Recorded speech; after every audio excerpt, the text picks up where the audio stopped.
Hello दोस्तों, इस class में बात करेंगे एक्सेल की वर्कशीट की स्ट्रक्चर के बारे में कि आखिर इसका स्ट्रक्चर है क्या, हम कैसे इसको नॉमेनक्लेचर देते हैं, कैसे इसको नेमिंग देते हैं, तो इसके बारे में बात करेंगे। तो जैसा कि देख सकते हैं कि आपके सामने वर्कशीट ओपन है। यहाँ पे आप देख सकते हैं जैसे आप 2007 यूज कर रहे हैं, 10, 13 जो वर्जन यूज कर रहे हैं, यहाँ पे बाय डिफ़ॉल्ट जब भी आप नई एक्सेल शीट ओपन करते हैं तो यहाँ पे आपको देख सकते हैं 3 शीट दिखाई दे रही है। अगर आप कोई ऐड करना चाहें तो यहाँ पे बेसिकली क्या है, प्लस का आइकन है, जैसे इस पर क्लिक करेंगे आपकी एक नेक्स्ट वर्कशीट ऐड हो जाएगी। तो ऐसे आप 255 वर्कशीट इसमें ऐड कर सकते हैं। मैं बात कर रहा हूँ 2007, 10, 13 की, 16 की, लेकिन अगर आप लेटेस्ट वर्जन की बात करेंगे तो उसमें एक फैसिलिटी है, वो डिपेंड करता है आपकी कंप्यूटर की मेमोरी पे कि आपके पास कितनी मेमोरी है, उस हिसाब से आप नंबर ऑफ़ सीटें ऐड कर सकते हैं। लेकिन क्या होता है कि जैसे हम नंबर ऑफ़ सीटें इंक्रीज करते जाते हैं, एक्सेल की परफॉर्मेंस डिक्रीज होती जाती है।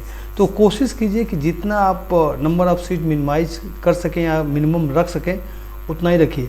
वैसे भी एक एक्सेल सीट में 255 सीट कम नहीं होती है, बहुत ज़्यादा डाटा इसमें आप मैनेज कर सकते हैं। तो बेसिकली ये प्रोसेस है नई सीट ऐड करने का। अगर आप कोई सीट डिलीट करना चाहते हैं तो राइट क्लिक करेंगे तो यहाँ पर देख सकते हैं डिलीट का ऑप्शन आ रहा है, तो यहाँ से आप डिलीट भी कर सकते हैं। अगर इंसर्ट करना चाहें तो यहाँ पे क्लिक करेंगे तो एक नई सीट इसमें इंसर्ट हो जाएगी। बस इसमें क्या है कि आपको यहाँ से सिलेक्ट करना पड़ेगा वर्कशीट, ओके, तो यहाँ पे देख सकते हैं ऐड हो गई।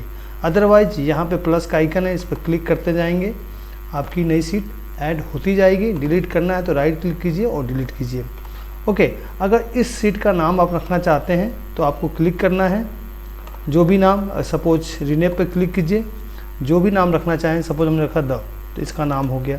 सेम अगर सेकेंड सीट का नाम रखना चाहते हैं तो क्लिक कीजिए, रीनेम द, जो भी आप नाम रखना चाहते हैं रख सकते हैं। तो ये बेसिकली एक प्रोसीजर है कि इन सीटों का नाम आप रख सकते हैं। नाम रखने में ईजी होता है, जब भी हम काम करते हैं तो हम नाम से उस सीट को ओपन कर सकते हैं। तो ये सिंपल सा प्रोसीजर है नॉमेनक्लेचर का, यहाँ से ऐड कर सकते हैं, डिलीट कर सकते हैं।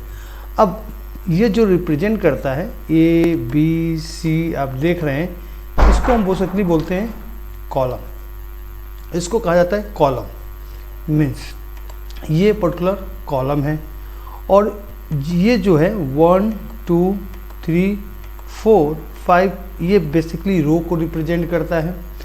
अब हम इस पर्टिकुलर सेल की बात करते हैं। जैसे आप यहाँ पर क्लिक करेंगे तो यहाँ पर नेम में देखिए दिख रहा है E5। E5 का मतलब क्या हुआ, हम बात कर रहे हैं ई कॉलम और 5th रो की।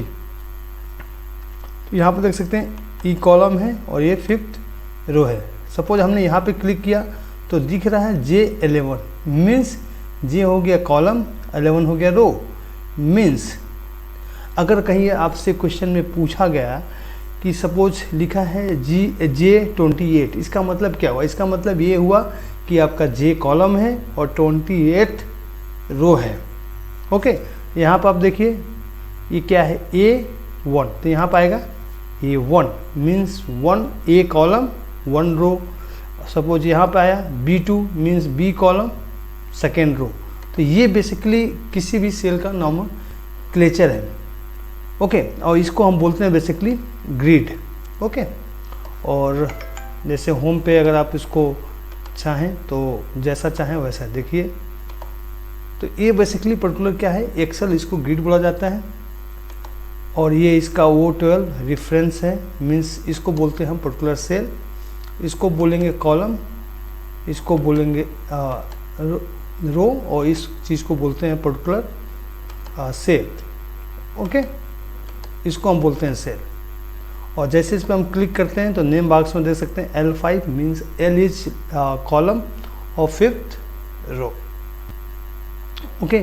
तो अगर कहीं पेपर में आपसे पूछा जाए कि भाई M25 का मतलब क्या हुआ, तो M will represent column and 25 will represent 25th row, okay. जैसे देखिए यहाँ पे क्या हो गया, ये 20, ओके, ये हो जाएगा B20, ये हो जाएगा C20 क्योंकि C कॉलम है, 20 रो है।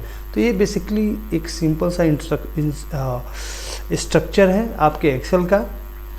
सो इसमें ये होगी पर्टिकुलर सीट, तो इसमें मैंने बता दिया कि 255 सीट तक आप ऐड कर सकते हैं। ओके, अगर डिलीट करना हुआ तो राइट क्लिक कीजिए, डिलीट हो जाएगा।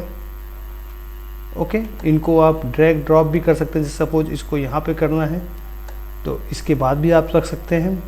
इसको आप चाहते हैं फर्स्ट सीट बनाना तो यहाँ भी रख सकते हैं, तो फर्स्ट सीट हो गई। इसको रीनेम करके इसका नेम भी रख सकते हैं, और आपको कॉलम और रो मैंने बता दिया। तो इस क्लास में इतना ही। Thank you for watching this. Thank you.